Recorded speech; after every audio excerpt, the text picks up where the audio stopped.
ఇదో ఇంటర్వ్యూ.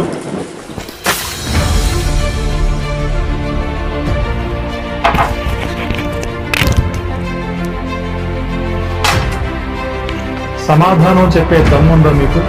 ఉంటే కూర్చోండి, తిరిగి వారిలాగా పారిపోకండి.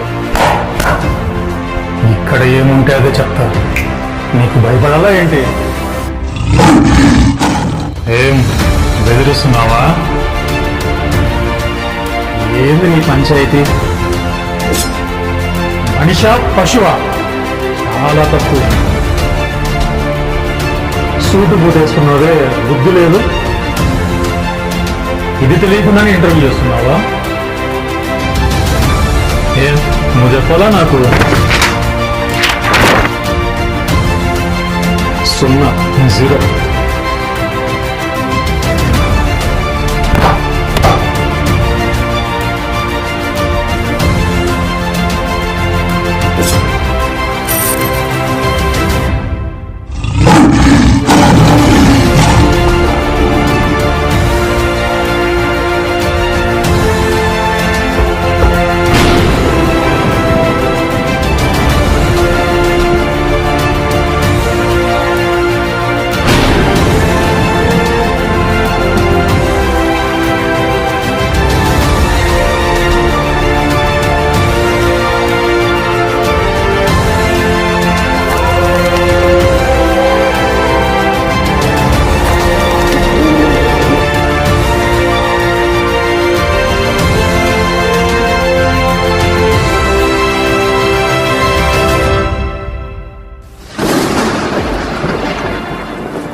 ఈ వీడియో మీకోసమేనండి.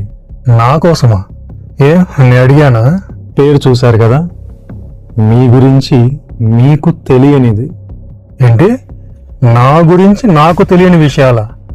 నా గురించి నాకు అన్నీ తెలుసు, అయినా నా గురించి నీకేం తెలుసు? అవునండి, ఈ వీడియోలో మీ గురించి మీకు తెలియని విషయాలే ఉంటాయి కాబట్టి చాలా ఇంట్రెస్టింగ్గా ఉంటుంది. ఒక్క పాయింట్ కూడా మిస్ కాకుండా, స్కిప్ చేయకుండా పూర్తి వీడియో చూస్తారు కదండి. చూస్తే ఈ వీడియోను ఎవరు చూస్తారో అది వారి జీవితంలోనే అన్నిటికంటే ముఖ్యమైన వీడియో అయిపోతుంది. నాకు ఇప్పుడు అంతకంటే ముఖ్యమైన పనులు ఉన్నాయి. ఒకవేళ మీకు ఇప్పుడు కుదరకున్నా తర్వాత మీకు వీలున్నప్పుడే రిలాక్స్గా పూర్తి వీడియో చూడండి. ఒక్క పాయింట్ కూడా మిస్ కాకండి. అదే చేస్తున్నాం. మా అయ్యగారు బంగారు, మా అయ్యగారు కారు తుడసమన్నారు. అయ్యగారి బంగారు, అయ్యగారు అని ఒక పనివాడు మన చేతికి బంగారు ఇస్తే, ఒక పనివాడు ఇచ్చాడు అని పడేస్తామా అండి? లేదు కదండి. ఎవరిచ్చినా బంగారు బంగారే కదండి, బంగారే. అలాగే బంగారు కంటే ఎంతో విలువైన విషయాలు, మీకు సంబంధించిన విషయాలు ఈ వీడియోలో ఉంటాయి. కాబట్టి నేనెవరు, ఎలాంటోని? నువ్వెవరు అసలు? నువ్వు చెప్తే నేను నువ్వు నాకు చెప్పేంత తోడివే. మీరు అలా అనుకోరులేండి. ఏదేమైనా మీకు సంబంధించిన ఒక గొప్ప వీడియోను మీరు చూడబోతున్నందుకు మీకు ముందుగా కంగ్రాచులేషన్స్ అండి. ఏంది నీ సుత్తే? స్కిప్ చేస్తా. అసలు విషయాన్ని స్టార్ట్ చేయవయ్యా. అసలు విషయాన్ని స్టార్ట్ చేయి. ఇక అసలు విషయాన్ని స్టార్ట్ చేద్దాం.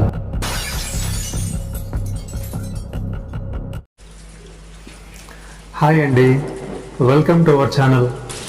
ఈ వెల్కమ్ లేమొద్దు కానీ త్వరగా కానీ. నేను మిమ్మల్ని కొన్ని ప్రశ్నలు అడుగుతాను. అయితే మీ మనసు ఒకటి చెబితే దాన్ని మీరు మీ మెదడుతో మార్చేసి వేరే ఆన్సర్ చెప్పకూడదు. ఉన్నది ఉన్నట్టుగా నిజాయితీగా చెప్పాలి.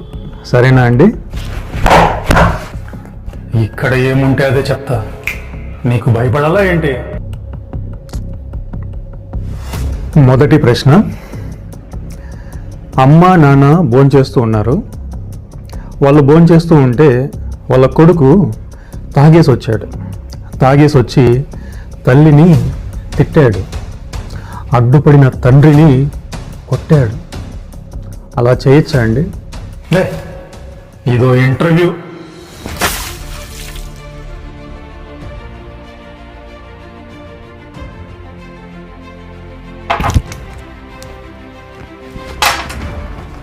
సమాధానం చెప్పే దమ్ముందా మీకు?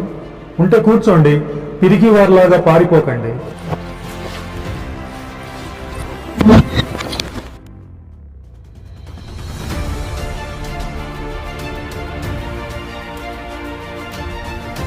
ఏమండి, మళ్ళీ అడుగుతున్నాను, మీరు చెప్పండి. అమ్మ నాన్న భోంచేస్తూ ఉన్నారు. వాళ్ళ కొడుకు తాగేసి వచ్చాడు, తల్లిని తిట్టాడు, అడ్డుపడిన తండ్రిని కొట్టాడు. అలా చేయొచ్చా అండి? నీకు అసలు కామన్ సెన్స్ ఉందా? అన్నం తింటున్న అమ్మా నాన్నను తిట్టడం కొట్టడమా? మనిషా పశువా? చాలా తప్పు. సరే, నా దగ్గర ఒక పసిపాప పొరపాటున కత్తితో ఆడుకుంటూ ఉంది. అప్పుడు నేనేం చేయాలి? ఏం చేయాలో తెలీదా? ఇది తెలియకుండానే ఇంటర్వ్యూ చేస్తున్నావా? కత్తిని తీసేయాలి. నేను ఆ కత్తిని తీసేయకుంటే నా కూతురు కాదు కదా, నాకేం పొడుచుకొని అని చూసి చూడనట్టు వదిలేస్తే, ఆ పసిపాప పొరపాటున పొడుచుకొని కన్ను పోతే అప్పుడు తప్పెవరిది? నీలాంటోని నమ్మి ఆ పాపని నీ దగ్గర పెట్టారే, వాళ్ళ తప్పు.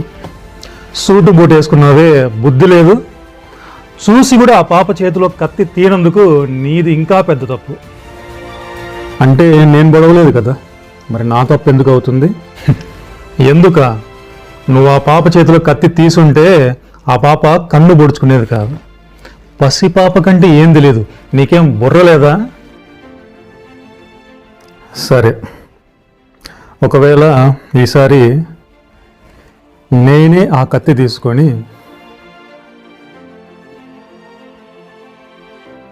ఏంది నీ పంచాయతీ అని ఆ పాపను నేనే పొడిస్తే అప్పుడు తప్పెవరిది? ఓయ్, పసిపాపను చంపుతావా? హత్య అని నీకు తెలీదా? తప్పు అని నీకు తెలీదా? ఇది తెలియకుండానే ఇంటర్వ్యూ చేస్తున్నావా? చంపితే హత్య అండి. హత్య చేసిన వాడిని హంతకుడు అంటారండి. హంతకుడిని తీసుకెళ్ళి జైల్లో పెడతారండి. జైల్లో పెట్టి చిప్పకూడు పెడతారండి. అర్థమైందా? అర్రే, ఇదేంటండి? ఆ పాప పొడుచుకున్నా నాదే తప్పు, నేను పొడిచినా నాదే తప్ప? అవునండి, చెడు చేసినా తప్పే అని, మంచి చెయ్యకపోయినా తప్పే అని మీకు ఎవరు చెబుతున్నారు? నువ్వు చెప్పాలా? నాకు కామన్ సెన్స్ లేదు, మనిషివి కాదు, మనస్సాక్షి లేదు. అవునండి, మన మనసులో మంచి చెడుల విచక్షణ జ్ఞానం ఉంది, ఇంగిత జ్ఞానం, కామన్ సెన్స్. దాన్ని మనమే రాసుకున్నాము అండి. దాన్ని నువ్వు నేను రాసుకోలేదు. దాన్ని ఒకవేళ మనుషులే రాసుకుని ఉంటే అది చేయొచ్చు, ఇది చేయొచ్చు, ఏమైనా చేయొచ్చు, ఏమైనా తాగొచ్చు, లంచం తీసుకోవచ్చు, హత్యలు చేయొచ్చు. ఇలా నీలాంటి వాళ్ళు ఎవరికి నచ్చినట్టు వాళ్ళు రాసుకునేవాళ్ళు. కానీ లోపల అలా లేదు, చాలా ఖచ్చితంగా ఉంది. అవును, దాన్ని మనుషులు రాసుకోలేదు. మనుషులను చేసిన దేవుడే మన మనస్సాక్షిని కూడా చేశాడు. అందులో తన చట్టాన్ని రాశాడు. అది దేవుడు రాసిన చట్టం, దైవ చట్టం, నైతిక చట్టం, మారల్ లా. కావాలంటే మీ మనస్సాక్షిని అడిగి చెప్పండి, చిన్నపిల్లల్ని కిడ్నాప్ చేయడం, హత్య చేయడం ఇలాంటివి మంచి పనులా? నేను చెప్పింది నాకే చెప్తావా? అట్లాంటివి తప్పుడు పనులు. అవునండి, అందుకే మనుషులు తమ మనస్సాక్షితో ఆలోచించి కిడ్నాప్ చేయడం నేరం, దొంగతనం నేరం, హత్య నేరం, ఇలా ఆలోచించి ప్రపంచంలో చట్టాలు రాసుకున్నారు, న్యాయస్థానాలు చేసుకున్నారు. ఏమండి, చట్టాన్ని మీరడం ఏమిటి?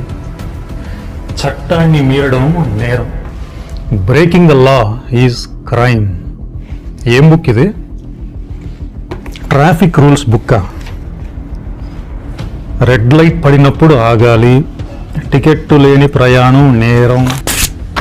అర్రే, చినిగిపోయింది. పర్లేదులేండి. అది మనుషులు రాసిన పుస్తకమే కదా. ఏమండి, చినిగిపోయే పుస్తకాలలో మనుషులు రాసిన చట్టాన్ని మీరితేనే నేరమే. అలాంటిది చినిగిపోని మన మనస్సాక్షిపై సాక్షాత్తు దేవుడు రాసిన చట్టాన్ని, దైవ చట్టాన్ని, ప్రపంచ చట్టాలకు మూలమైన అసలు చట్టాన్ని మీరి మనుషులు చేసే చెడ్డ పనులు, పాపాలు దేవుని దృష్టికి నేరాలు. మనుషుల కంటికి మామూలు పాపాలే కావచ్చు, కానీ దేవుని చట్టాన్ని మీరి మనుషులు చేసే పాపాలు దైవ దృష్టికి నేరాలు.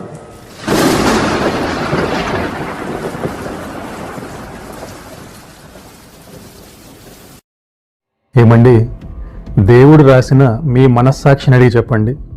ఒక వ్యక్తి దొంగతనంగా మీ పర్స్ ఓపెన్ చేసి ఒక నోటు దొంగతనం చేశాడు.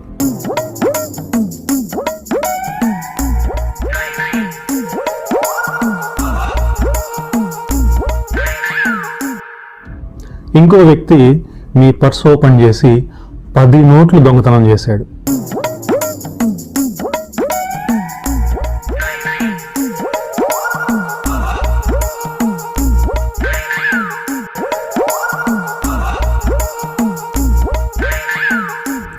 వీళ్ళిద్దరిలో ఎవరు చేసింది దొంగతనం?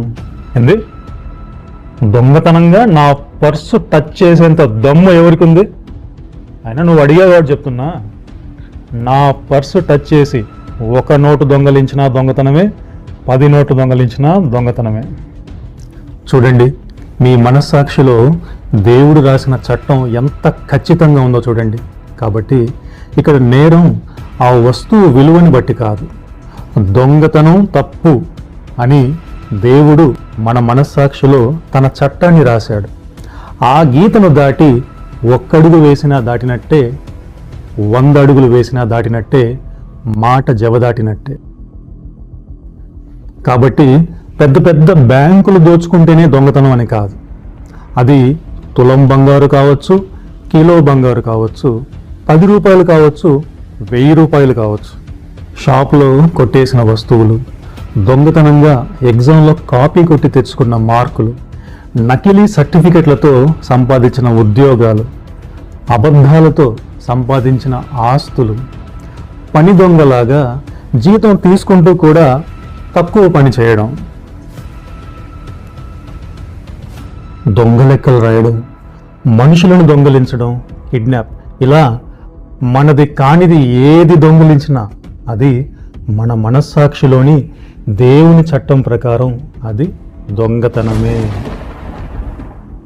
కాబట్టి లైట్గా డబుల్ మీనింగ్ మాట్లాడినా తప్పే, పెద్ద పెద్ద చెడ్డ మాటలు మాట్లాడినా తప్పే.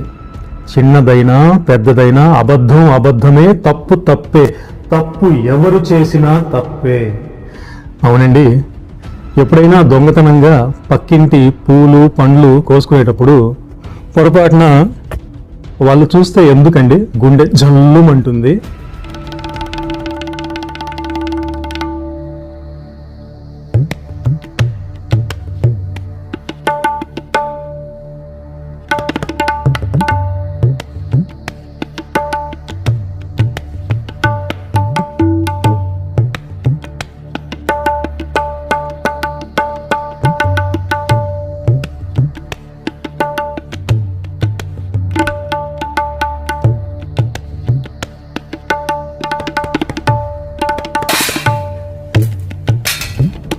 ఎందుకంటే లోపల దైవ చట్టం ఉంది, అందుకే మనసు చురుక్కుమంటుంది.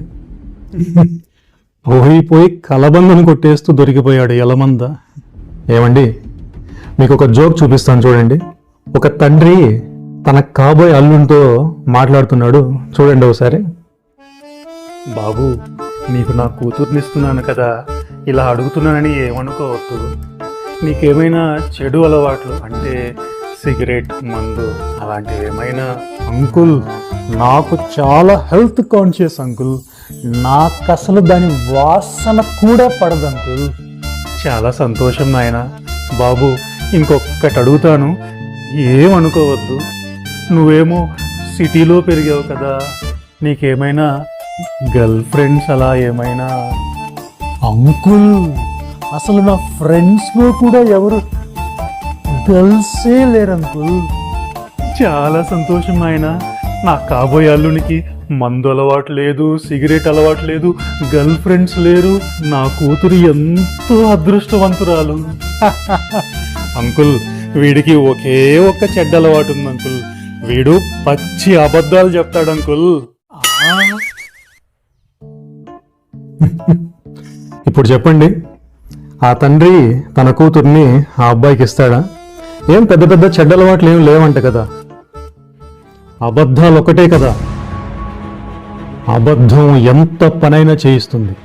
ఒక డాక్టర్ డబ్బుల కోసం అబద్ధాలాడి పసిపిల్లల ప్రాణాలతో సైతం వ్యాపారం చేయడం, ఒక లాయర్ అబద్ధం చెప్పి అన్యాయాన్ని గెలిపించడం, ఒక పోలీస్ నిండు ప్రాణాన్ని తీసేసి ఎన్కౌంటర్ అని అబద్ధం చెప్పడం, లాభం కోసం వ్యాపారంలో కల్తీ చేయడం, అబద్ధం చెప్పడం, శిక్షను అవమానాన్ని తప్పించుకోవడం కోసం అబద్ధం చెప్పడం, భర్త తన భార్యకు అబద్ధం చెప్పడం, భార్య తన భర్తకు అబద్ధం చెప్పడం, పిల్లలు తమ తల్లిదండ్రులకు అబద్ధం చెప్పడం, తప్పు చేయడం, అబద్ధం చెప్పి మోసం చేయడం.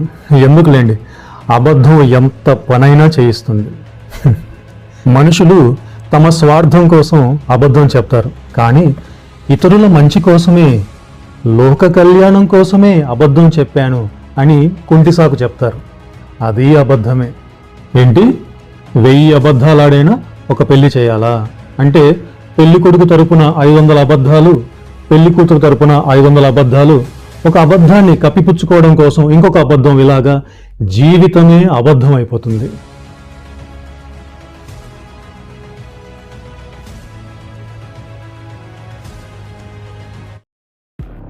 ఏం సార్, రెండో ప్రశ్న రెడీనా? ఒక వ్యక్తి ఒక హత్య చేశాడు, ఇంకో వ్యక్తి 10 హత్యలు చేశాడు. మరి వీరిద్దరిలో హంతకుడెవరు? నువ్వెన్ని హత్యలు చేసావు నాయనా? 10 హత్యలా? నువ్వు జైలుకి వెళ్ళు. నువ్వెన్ని హత్యలు చేసావు నానా? ఒక్కటేనా? ఇంటికెళ్ళు అంటారా? ఒకరిని చంపినా 10 మందిని చంపినా హత్యే. చూడండి, మీ మనస్సాక్షిలో దేవుడు రాసిన చట్టం ఎంత ఖచ్చితంగా ఉందో చూడండి. ఇద్దరూ హంతకులే అని మన మనస్సాక్షిలోని దైవ చట్టం ఎంతో ఖచ్చితంగా సాక్ష్యం ఇస్తుంది. కాబట్టి నావి చిన్న చిన్న తప్పులే, కొన్ని తప్పులే, వాళ్ళకంటే నేను చాలా మేలు, నాకంటే వాళ్ళు చాలా చెడ్డోళ్ళు అనే వాదన న్యాయానికి నిలబడదు. 10 లింకుల చైన్లో ఒక్కటి తెగిపోయినా జారి పడిపోతాం. 100 సార్లు బండిని కరెక్ట్గా నడిపినా ఒక్క యాక్సిడెంట్ అయితే చాలు గాయాలవుతాయి. నేను ఒప్పుకోను, నేను 100 సార్లు కరెక్ట్గా కళ్ళు తెరుచుకొనే తోలాను, ఒక్కసారి నేను కళ్ళు మూసుకొని నడిపాను, నాకు యాక్సిడెంట్ కాకూడదు, ఇది అన్యాయం, తొండేట అంటారా? పరీక్షలో విద్యార్థులు కాపీ కొడుతున్నా కొందరు ఇన్విజిలేటర్లు అస్సలు పట్టించుకోరు. మరి స్ట్రిక్ట్ ఇన్విజిలేటర్, సార్ నేను స్లిప్పులు ఏం తెచ్చుకోలేదు, జస్ట్ అట్లా వెనక్కి తిరిగి చూసి రాసుకుంటా, కావాలంటే లంచం తీసుకో అంటే ఒప్పుకుంటాడా? స్ట్రిక్ట్ ఇన్విజిలేటర్ ఏ చిన్న కాపీని కూడా ఎంత మాత్రం ఒప్పుకోడు. అవును, స్ట్రిక్ట్ ఇన్విజిలేటర్ ఏ చిన్న కాపీని కూడా ఎంత మాత్రము ఒప్పుకోడు. పేపర్ చిన్నదైనా పెద్దదైనా సూర్యుడు రెండిటిని ఏ ములాజ లేకుండా కాల్చేస్తాడు. ఏమండి, దేవుడు సృష్టించిన సూర్యుడే ఇంత ఖచ్చితంగా ఉంటే ఇక ఆ సూర్యుడిని సృష్టించిన దేవాది దేవుడు ఇంకెంతో ఖచ్చితంగా ఉంటాడు. దైవము అంటే దివ్యము, అంటే పవిత్రం. దేవుడు పవిత్రుడు కాబట్టి ఏ చిన్న పాపాన్ని ఎంత మాత్రము సహించడు. మనుషులలో కాలిపోయే గుణమే పాపము. ఏమండి, మనం ఒకరిని హత్య చేస్తే ఆ వ్యక్తిని మన జీవితంలో మళ్ళీ కలవలేం కదండి, ఆ వ్యక్తిని పోగొట్టుకుంటాం. మరి మనం ఎవరినైనా ద్వేషిస్తే ఆ వ్యక్తి మొహమే నచ్చదు, ఆ వ్యక్తిని కలవడానికి ఏమాత్రం ఇష్టపడం. కాబట్టి ఆ వ్యక్తిని కూడా మన జీవితంలో పోగొట్టుకుంటాం. అంటే హత్య చేసినా పోగొట్టుకుంటాము, ద్వేషించినా పోగొట్టుకుంటాం. కాబట్టి అత్యున్నతమైన దేవుని నీతికి హత్య పాపమే. ఇతరులను ద్వేషించడం మనసులో హత్య చేసినంత పాపము. వ్యభిచారం పాపమే. ఇతరులను మోహపు చూపు చూడడం, అది ఎక్కడైనా కావచ్చు, సినిమా హాల్లో, టీవీలో, కంప్యూటర్లో, సెల్ ఫోన్లో, న్యూస్ పేపర్లో, బస్టాండ్లో, బంధువులలో, పనిచేసే చోట, ఇలా ఎక్కడైనా కావచ్చు. మోహపు చూపు చూడడం, కామ వికార చెడు ఆలోచనలు చేయడం, అది మన మనసులో వ్యభిచారం చేసినంత పాపం. డిలీట్ చేయడానికి ఇది యూట్యూబ్ హిస్టరీ కాదు మిస్టర్, మనసులోని మిస్టరీ. ఏమండి, అబద్ధాలాడిన మనుషులు, చెడ్డ మాటలు మాట్లాడిన మనుషులు, తిట్లు, డబల్ మీనింగ్ మాటలు, పుకార్లు మాట్లాడిన మనుషులు, తమది కాని వాటిని దొంగతనం చేసిన మనుషులు, ఇతరులను ద్వేషించిన మనుషులు, ఇతరులను చెడు చూపు, మోహపు చూపు చూసి మనసులో కామ వికార చెడు ఆలోచనలు చేసిన మనుషులు, రహస్యంగా చెడ్డ పనులు చేసిన మనుషులు, తమ శరీరం ఇతరులకు కనిపించేలాగా పోకిరిలాగా బట్టలు వేసుకునే మనుషులు, నిజమైన దేవాలయమైన ఈ దేహాన్ని పాడు చేసే చెడు అలవాట్లు కలిగిన మనుషులు, నాకు అన్నీ తెలుసు, నాదే రైట్, దేవుని కంటే నాకే న్యాయం బాగా తెలుసు అనుకునే మనుషులు, దేవుని దృష్టికి అబద్ధీకులు, దూషకులు, దొంగలు, మనసులో హత్య చేసిన మానసిక హంతకులు, మనసులో వ్యభిచారం చేసిన మానసిక వ్యభిచారులు, రహస్యంగా చెడ్డ పనులు చేసిన వారు, అంతేకాదు దైవ చట్టాన్ని మీరి పాపము చేసిన నేరస్తులు. మనుషుల కంటికి మామూలు పాపాలే కావచ్చు, కానీ దేవుని చట్టాన్ని మీరి మనుషులు చేసే పాపాలు దైవ దృష్టికి నేరాలు. అవును సార్, ఇది విన్నారా? ఒక నేరస్తుడు ఒక 7 ఏళ్ల చిన్న పాపను కిడ్నాప్ చేశాడు.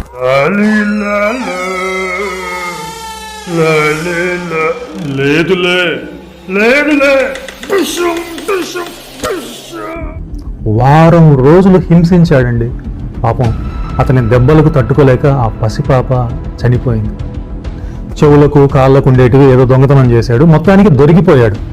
ఇప్పుడు జడ్జి గారితో ఇలా అంటున్నాడు, జడ్జి గారు, ఆ పాపను హత్య చేసింది నేనే,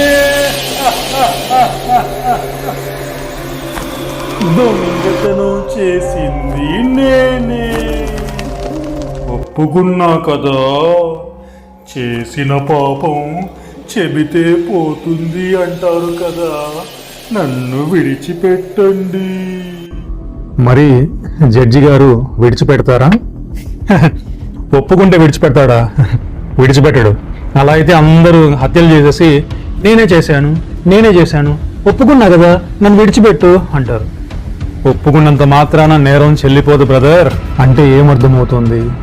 ఒప్పుకున్నంత మాత్రాన, నేనే చేశాను అని ఒప్పుకున్నంత మాత్రాన మనం చేసిన చెడ్డ పనులు న్యాయం ప్రకారం చెల్లిపోవు. రెండవసారి ఆ నేరస్తుడు ఇలా అంటున్నాడు, జడ్జి గారు, ఆ పాపను హత్య చేసినప్పటి నుండి నా మనసులో చాలా బాధగా ఉంది. ఆ పిల్ల పాపం మమ్మీ మమ్మీ అని బాగా ఏడ్చింది. నేను పశ్చాత్తాపడుతున్నాను. పశ్చాత్తాపానికి మించిన ప్రాయశ్చిత్తం లేదు అంటారు కదా. కావాలంటే మీ కాళ్ళు పట్టుకుని ఏడుస్తాను, నన్ను విడిపించండి.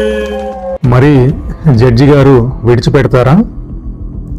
నీకిందాకే చెప్పా కదా, ఒప్పుకున్నా, పశ్చాత్తాపడినా, ఏడ్చి కాళ్ళు పెట్టుకున్నా చేసిన నేరం చెల్లిపోదు. న్యాయమూర్తి విడిచిపెట్టాడు. అంటే ఏమర్థమవుతుంది? మనం ఇప్పుడు పశ్చాత్తాపడినా, ఏడ్చినా, కాళ్ళు పట్టుకున్నా మనం చేసిన చెడ్డ పనులు న్యాయం ప్రకారం చెల్లిపోవు. మూడోసారి ఆ నేరస్తుడు ఇలా అంటున్నాడు. జడ్జి గారు, ఆ పాపను హత్య చేసింది నేనే. మళ్ళీ అలా చేయను. మారిపోయాను. ఆ హత్య చేసింది నేను కాదు, వాడు. నేను మారిపోయాను. కాబట్టి నన్ను విడిచిపెట్టండి. మరి జడ్జి గారు విడిచిపెడతారా? అయితే నేను ఇప్పుడు నిన్ను చంపేసి నీ ఆస్తి మొత్తం తీసేసుకొని ఇప్పటి నుంచి మారిపోయి నీతిగా బతుకుతా, సరేనా? న్యాయస్థానం అంటే తమాషాగా ఉంది నీకు అర్థమయ్యే భాషలో చెప్తా. నువ్వు నీ బండిని తప్పుగా నడిపి దొరికిపోయావు అనుకో, సార్ ఇప్పటి నుంచి నేను మారిపోతా సార్, కరెక్ట్గా నడుపుతా సార్ అంటే విడిచిపెడతారా? ఇప్పటి నుంచి మారినా ఆల్రెడీ తప్పుగా నడిపినందుకు దాని జరిమానా దానికి కట్టాల్సిందే. అలాగే నేరస్తుడు ఇప్పుడు మారినా గతంలో చేసిన నేరానికి న్యాయం ప్రకారం శిక్ష పడే తీరాలి. న్యాయమూర్తి విడిచిపెట్టడు అంటే ఏమర్థమవుతుంది? మనం ఇప్పుడు మారినా, ఇప్పటి నుండి కరెక్ట్గా ఉన్నా సరే, ఇప్పటి నుండి నేరం చేయకపోయినా ఆల్రెడీ చేసిన నేరానికి న్యాయం ప్రకారం శిక్ష పడే తీరాలి. 4వసారి ఆ నేరస్తుడు ఇలా అంటున్నాడు. జడ్జి గారు, అయినా నేను ఆ హత్య చేసింది గతంలో, పోయిన నెల జనవరిలో. ఇది ఫిబ్రవరి కదా. నన్ను విడిచిపెట్టండి. మరి జడ్జి గారు విడిచిపెడతారా? ఇలాంటి కుంటి సాకులు ఏం పనిచేయవు. మనం చేసినవన్నీ గతంలోనే నాయన ఉంటాయి అంటే ఏమర్థమవుతుంది? నేను గతంలో చేశాను, అప్పట్లో చేశాను, ఆ వయసులో చేశానులే ఆడడం వల్ల మనం చేసిన చెడ్డ పనులు న్యాయం ప్రకారం చెల్లిపోవు. మనమే అభం శుభం తెలియని పసిపిల్లలమేం కాదు కదా. 5వసారి చివరిగా ఆ నేరస్తుడు ఇలా అంటున్నాడు. జడ్జి గారు, నేను హత్య చేసింది ఒక పాపనే, కానీ నేను ఎన్నో మంచి పనులు చేశాను. దాన ధర్మాలు చేశాను, పుణ్యకార్యాలు చేశాను, అన్నదానాలు చేశాను, ప్రార్థనలు చేశాను, ఉపవాసాలున్నాను, పాటలు పాడాను, ధ్యానం చేశాను, తీర్థయాత్రలకు వెళ్ళాను, రంగురంగుల బట్టలు వేసుకున్నాను, నదులలో మునిగాను, జుట్టు పెంచుకున్నాను, ఇప్పుడు లేదు, గుండు చేయించుకున్నాను. రోజు ఉదయాన్నే భక్తి పాటలు వింటాను. దరు వింటే నాకు పూనకం వచ్చేస్తుంది. ఎన్నో ఆచారాలు పాటించాను. నా చెడ్డ పనుల కంటే నా మంచి పనులే ఎక్కువ ఉన్నాయి. కాబట్టి నన్ను విడిచిపెట్టండి. అయినా పోయిన జన్మలో ఏ పాపం చేసుకుందో ఈ జన్మలో నా చేతికి చిక్కింది. కర్మఫలం. విడిచిపెట్టండి. మరి జడ్జి గారు విడిచిపెడతారా? ఇదేం తక్కడి అనుకున్నావా? ఇది కూరగాయల మార్కెట్ కాదు, న్యాయస్థానం. మంచి పనులు చేశాడని నేరస్తుని విడిచిపెట్టుకుంటూ వెళ్తారా? చెల్లదు. అంటే ఏమర్థమవుతుంది? మనం ఎన్ని మంచి పనులు చేసినా మనం చేసిన చెడ్డ పనులు న్యాయం ప్రకారం చెల్లిపోవు. శిక్షను తప్పించుకోవడానికి నేరస్తుడు న్యాయమూర్తికి ఏమిచ్చినా అది లంచం కిందికే వస్తుంది. మన మంచి పనులను, కానుకలను దేవునికి లంచంగా ఇచ్చి మన పాపాలను చెల్లగొట్టుకోలేము. ఇది ఎలా ఉందంటే, విమానం కూలిపోయేటప్పుడు ఒకడు నన్ను నేనే రక్షించుకుంటా, నాకు ఏ పారాచూట్ వద్దని ఒట్టి చేతులతో గాల్లో ఎగిరాడంట. అది కుదురుతుందా అండి? ఎవరో నీలాంటోడు అయి ఉంటాడు. అయినా విమానం కూలిపోయే పరిస్థితి ఉంటే పారాచూట్ సహాయంతో దూకాలి తప్ప నన్ను నేనే రక్షించుకుంటా, నాకు ఏ సహాయం వద్దు అని ఒట్టి చేతులతో ఎగిరితే నీ అజ్ఞానానికి, నీ గర్వానికి నీ తలకాయ పుస్తకాయ. అలాగే మన మంచి పనులతో, మన సొంత నీతితో మనల్ని మనం రక్షించుకోలేము. -5 + 5 క్యాన్సిల్ అయిపోవడానికి ఇది మ్యాథ్స్ కాదండి, నీతి, న్యాయం, జీవితం. చట్టాన్ని మీరడం నేరం. నేరానికి శిక్ష పడడమే న్యాయం.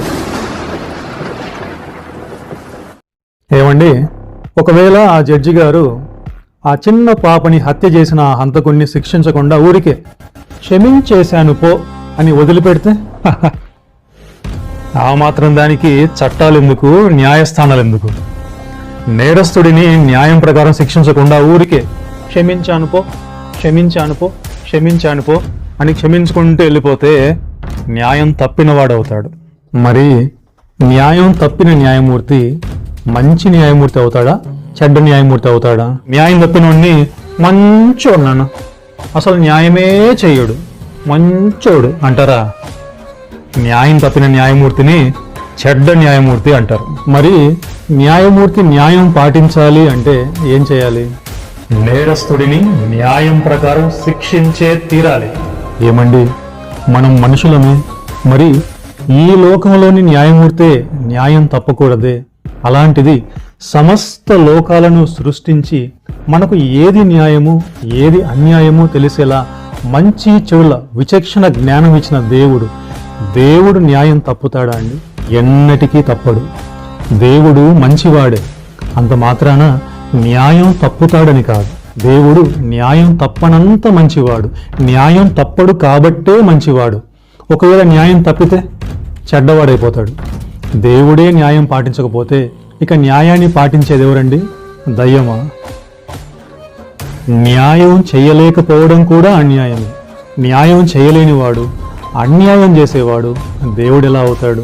ఏమండి, మనకు న్యాయం గురించి ఏదైనా తెలుసు అంటే అది దేవుడిచ్చిన మంచి చెడుల విచక్షణ జ్ఞానం వలన మాత్రమే తెలుసు. దేవుడు ఆ స్కేల్ను మన మనస్సాక్షిలో ఉంచింది మనల్ని మనం కొలుచుకొని మన బ్రతుకులో ఏవైనా వంకర్లు ఉన్నాయేమో సరి చేసుకోవడానికి. అంతే తప్ప ఆ స్కేల్తో దేవుణ్ణే కొలిచి దేవుడు అన్యాయం చేశాడబ్బా, దేవుడు అలా చేసి ఉండకూడదు, దేవుడు ఇలా చేసుంటే బాగుంటుంది అని ఆ దేవుణ్ణే మనం తప్పు పట్టడానికి కాదు. మనకు న్యాయం నేర్పించిన దేవుడు తాను న్యాయం తప్పుతాడా అండి? దేవుడు ఎన్నటికీ న్యాయం తప్పడు. అబద్ధాలాడిన మనుషులు దేవుని దృష్టికి అబద్ధీకులు. చెడ్డ మాటలు మాట్లాడిన మనుషులు దేవుని దృష్టికి దూషకులు. తమది కాని వాటిని దొంగతనం చేసిన మనుషులు దేవుని దృష్టికి దొంగలు. ఇతరులను ద్వేషించిన మనుషులు దేవుని దృష్టికి మనసులో హత్య చేసిన వారు, మానసిక హంతకులు. ఇతరులను మోహపు చూపు చూసి మనసులో కామ వికార చెడు ఆలోచనలు చేసిన మనుషులు దేవుని దృష్టికి మనసులో వ్యభిచారం చేసిన వారు, మానసిక వ్యభిచారం. అంతేకాదు, మనుషులు తమ మనస్సాక్షిలోని దైవ చట్టాన్ని మీరి రహస్యంగా పాపము చేసిన నేరస్తులు. మనం చేసిన చెడ్డ పనులు మన మనస్సాక్షిలోని దేవుని చట్టాన్ని మీరి చేసిన నేరాలు కాబట్టి మనం ఇప్పుడు ఏం చేసినా మన పాపాలు న్యాయం ప్రకారం చెల్లిపోవు, శిక్ష తప్పదు. ఏమండి, ఒక 10th క్లాస్ అబ్బాయి తన క్లాస్మేట్ను రే నోరు మూసుకో అని తిట్టాడు. అదే అబ్బాయి చదువు చెప్పే తన మాస్టర్ను కూడా రే నోరు మూసుకో అని తిట్టాడండి. రెండు ఒకటేనా అండి? కాదు. క్లాస్మేట్ను తిట్టడం కంటే చదువు చెప్పే మాస్టర్ను తిట్టడం చాలా పెద్ద తప్పు. అవునండి, ఇక్కడ పలికిన మాట ఒకటే కావచ్చు, కానీ ఎవరికి వ్యతిరేకంగా చేస్తున్నామో దాన్ని బట్టి కదా అండి తీవ్రత ఉంటుంది. అలాగే మనుషులు తమ మనస్సాక్షిలో దేవుని చట్టాన్ని మీరి దేవునికి వ్యతిరేకంగా చేస్తున్న చెడ్డ పని ఏదైనా అది అత్యంత తీవ్రమైనది. అత్యంత తీవ్రమైన నేరానికి అత్యంత తీవ్రమైన శిక్షే పడుతుంది. కాబట్టి మన పాపాల కారణంగా మనం ఆ దైవాన్ని చేరలేము. కాలిపోయే గుణం ఉన్న ఒక కాగితం ఎలా అయితే సూర్యుడిని చేరలేదో, పాపము అనే కాలిపోయే గుణం ఉన్న మనుషులం పవిత్రుడైన దైవాన్ని చేరలేము. దేవునికి శాశ్వతంగా దూరం అయిపోవడమే నరకం. కాబట్టి మనుషులు తమ పాపాల కారణంగా పవిత్రుడైన దేవునికి దూరంగా శాశ్వతంగా నరకానికి జారిపోవాలి. మరి ఎలా?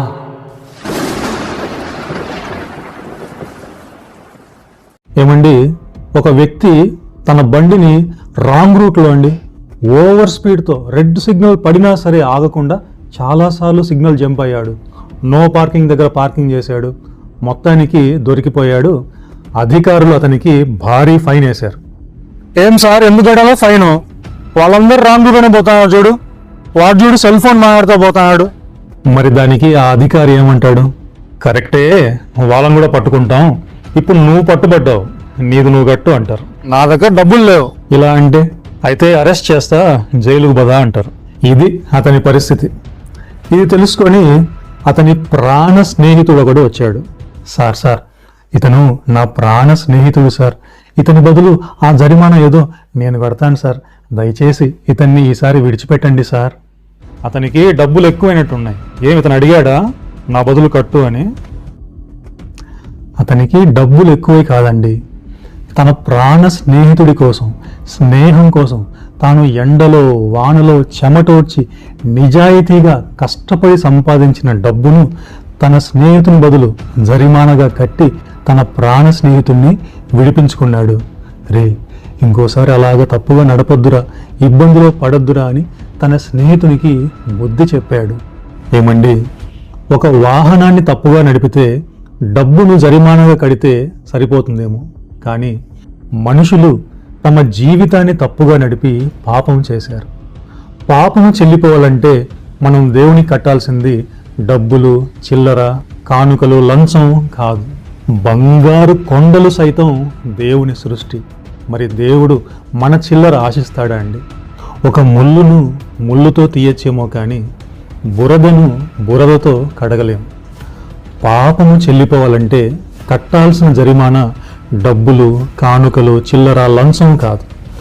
పాపము చెల్లిపోవాలంటే కట్టాల్సిన జరిమానా పవిత్రత. పవిత్రత అంటే ఏ పాపము లేకపోవడం. అవునండి, ఏ చెడు లేని మంచివాడు, పాపమే లేని పవిత్రుడు, దివ్యమైన ఆ దైవం మాత్రమే. ప్రపంచములో అన్ని కాలాలలో మనుషులందరినీ పాపము నుంచి విడిపించి నరకము నుండి రక్షించాలి అంటే అంతటి జరిమానా కట్టగలిగే అంతటి పవిత్రత ఉన్నది దివ్యమైన ఆ దైవానికి మాత్రమే. ఏమండి, ఒకవేళ దేవుడు తన పవిత్రతను మన బదులు జరిమానాగా కట్టకుంటే న్యాయం ప్రకారం మన పాపాలు చెల్లిపోవు. అప్పుడు మన పాపాల కారణంగా మనం దేవునికి దూరంగా శాశ్వతంగా నరకానికి జారిపోవాలి. దేవుడు పవిత్రుడు, దేవుడు ఆత్మ, దేవుడు పవిత్ర ఆత్మ. దేవుడు తన పవిత్రతను ఇవ్వాలి అంటే తన ఆత్మను ఇవ్వాలి. ఏమండి, ఆత్మ అంటే ప్రాణం. అవునండి, అందుకే ఎవరైనా ప్రాణం తీసుకుంటే ఆత్మహత్య అంటారు. ఏమండి, కన్నబిడ్డ ప్రాణాపాయంలో ఉంటే నీ రక్తం ఇస్తేనే నీ కూతురు బ్రతుకుతుంది అన్నప్పుడు ఒక కన్న తండ్రి ఏం చేస్తారండి? అయ్యా డాక్టర్ గారు, నా రక్తం తీసుకుని నా కూతుర్ని బతికించండి సార్. అవునండి, తల్లిదండ్రులు తమ రక్తాన్ని ఇచ్చైనా సరే తమ బిడ్డ ప్రాణాన్ని రక్షించుకుంటారు. దేవుడు మనందరికీ తండ్రి, మనందరం దేవునికి సొంత పిల్లలం. తన కన్న బిడ్డలమైన మనము తన కళ్ళ ముందే పాపము చేసి న్యాయంగా శాశ్వతంగా నరకానికి జారిపోతూ ఉంటే దేవుడు తట్టుకోగలడా? లేదు. అలాగని దేవుడు న్యాయము తప్పడు. దేవుడు పవిత్రుడని, మనల్ని పవిత్రంగా జీవించమని ఆజ్ఞాపించాడని, మనం ఏం చేసినా మన పాపాలు న్యాయం ప్రకారం చెల్లిపోవు కాబట్టి తన కన్న బిడ్డలమైన మనల్ని పాపము నుంచి విడిపించి నరకము నుండి రక్షించడానికి న్యాయం తప్పని దేవుడు తన పవిత్రమైన ప్రాణాన్ని మన బదులు జరిమానాగా ఇచ్చి మనల్ని పాపము నుంచి విడిపించి నరకము నుంచి రక్షించాడని, ఇక మీదట మళ్ళీ పాపము చేయకుండా మనసు మార్చుకొని నీతిగా జీవించమని ఆజ్ఞాపించాడని లోకంలో ఒకే ఒక్కరి గురించి రాయబడి ఉంది. చెప్పండి, ఎవరాయన? యేసు. యేసు యేసుక్రీస్తును సిలువకు కొట్టి చంపారు కదా, తప్పు చేశాడు కాబట్టి మరణశిక్ష పొందాడు అనుకున్నానే. 3 మేకులను విడిపించుకోలేని చేతగాని వాడు అనుకున్నానే. యేసుక్రీస్తు వచ్చింది నా కోసం తన పవిత్రమైన ప్రాణాన్ని ఇవ్వడానిక, నన్ను పాపము నుండి విడిపించడానిక, నన్ను నరకము నుండి రక్షించడానిక. యేసు యేసు యేసు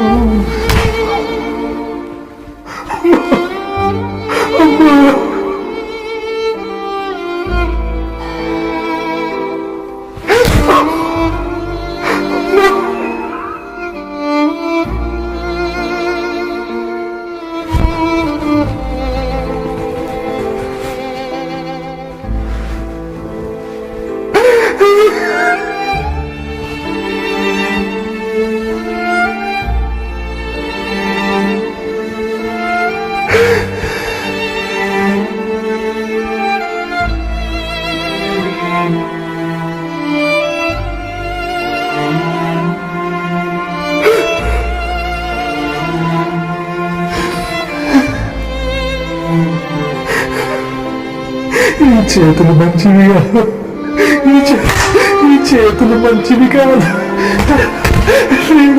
నేను మంచివాడిని కాదు, నేను మంచివాడిని కాదు. నన్ను క్షమించయ్యా తండ్రి, యేసుక్రీస్తు ప్రభువా, నన్ను క్షమించయ్యా, నన్ను క్షమించు. Sir sir sir sir sir బాధపడకండి sir. Sir please, sir please ఏడవకండి సార్. సార్ మీకు మాట చెప్తాను సార్. సార్ మీ డ్రెస్ కంటే నా డ్రెస్ కొద్దిగా తెల్లగా ఉండొచ్చేమో, కానీ దేవుని స్వచ్ఛమైన తెలుపు ముందర మనందరం మాసిపోయిన వాళ్ళమే సార్. ఆయన ఎవరో కాదు, మన కళ్ళను, కాళ్ళను, చేతులను, గుండెను, మన తల్లిదండ్రులను, మన పూర్వీకులను, సూర్య చంద్ర నక్షత్రాలను, నింగి నేల నీరు నిప్పు గాలి పంచభూతాలను, అనంతకోటి జీవరాశులను, సమస్త లోకాలను సృష్టించిన సృష్టికర్త అయిన దేవాది దేవుడు తన పిల్లలమైన మనల్ని పాపము నుంచి విడిపించి నరకము నుండి రక్షించడానికి తన పవిత్రమైన ప్రాణాన్ని సైతం త్యాగం చేసిన మన కన్న తండ్రి.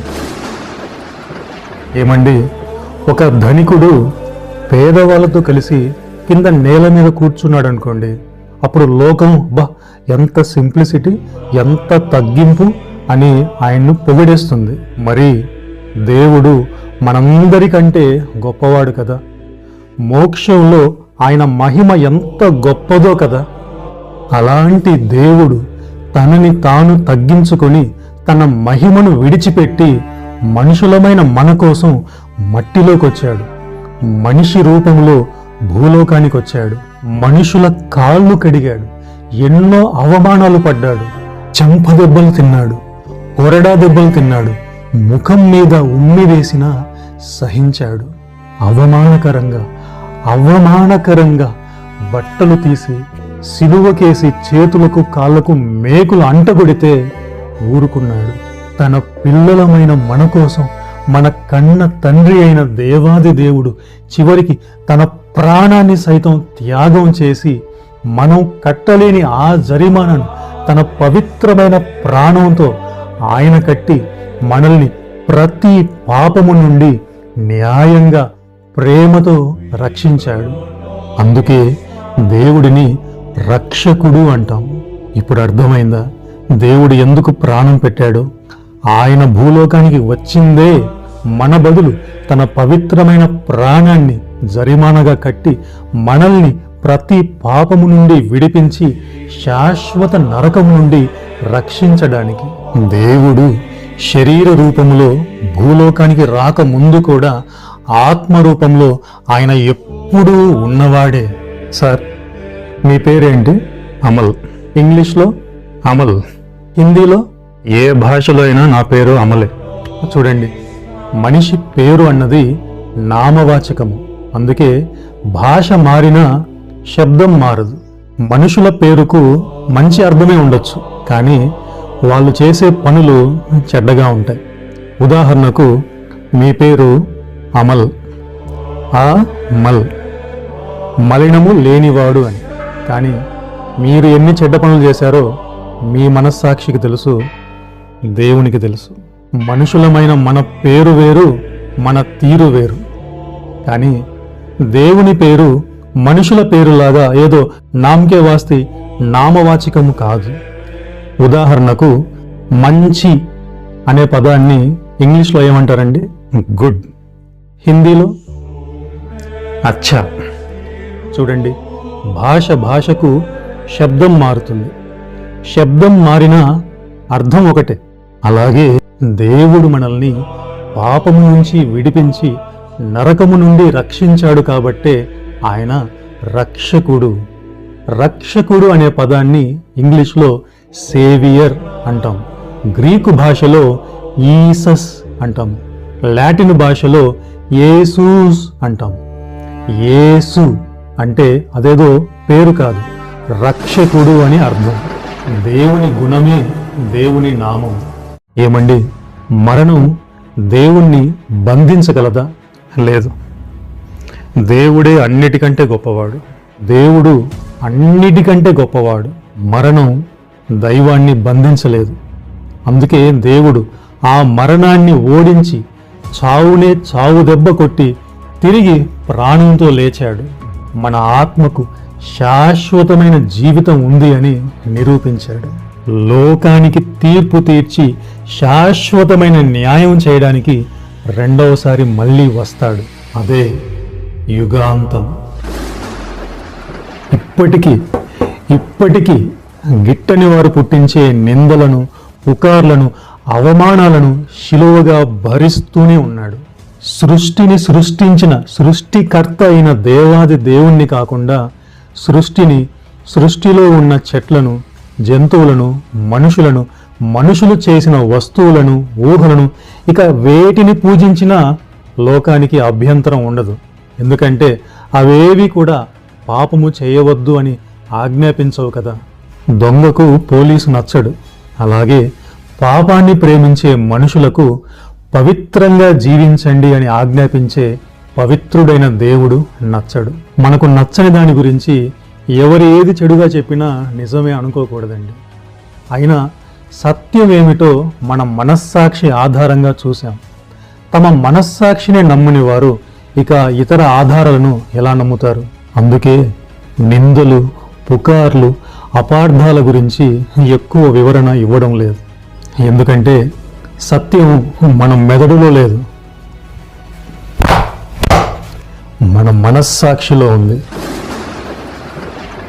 మనసు గ్రుడ్డిదైనప్పుడు ఎన్ని ఆధారాలున్నా కళ్ళు సత్యాన్ని చూడలేవు. దయ్యానికి దేవుడెవరో బాగా తెలుసు.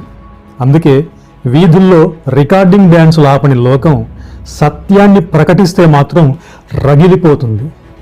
అశ్లీలమైన సినిమా పోస్టర్లను ఎగబడి చూసే లోకం దేవుని పత్రికలను మాత్రం చించేస్తుంది. ఏమండి, మనుషులు రాసిన ఒక మ్యాథ్స్ పుస్తకమే అందరికీ పూర్తిగా అర్థం కాదే. అలాంటిది దేవుడు రాయించిన గ్రంథాన్ని, దైవ గ్రంథాన్ని అర్థం చేసుకోవడానికి దేవుని అనుగ్రహం ఉండాలి.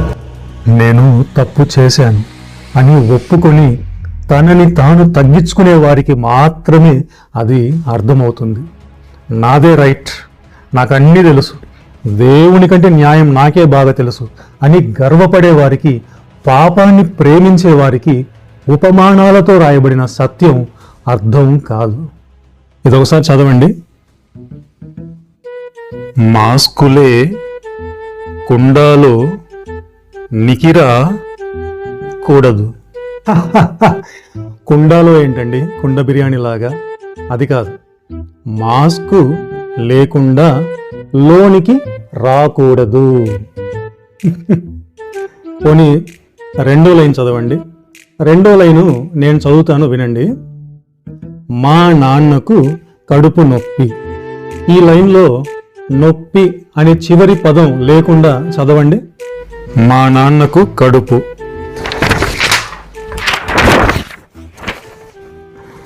కాబట్టి సరిగా చదవకపోయినా, పూర్తిగా చదవకపోయినా అపార్థమే వస్తుంది. ఇవ్వమన్నారు అంటే ఇవ్వమన్నారు అని చెప్పినట్ట, ఇవ్వమన్నారు అని అడిగినట్ట? ఏమో చెప్పలేము. ఎందుకంటే మాటకు అర్థం ఆ మాటలో ఉండదు, సందర్భంలో ఉంటుంది. కాబట్టి సరిగా చదవకపోయినా, పూర్తిగా చదవకపోయినా, సందర్భం తెలియకపోయినా, చెడు ఉద్దేశంతో చదివినా సరే దేవుడు రాయించిన గ్రంథం అర్థం కాదు. అందుకే సత్యాన్ని గ్రహించలేక అందులో ఏవో తప్పులున్నాయని అనుకుంటారు. సనిపమగ సనిపసా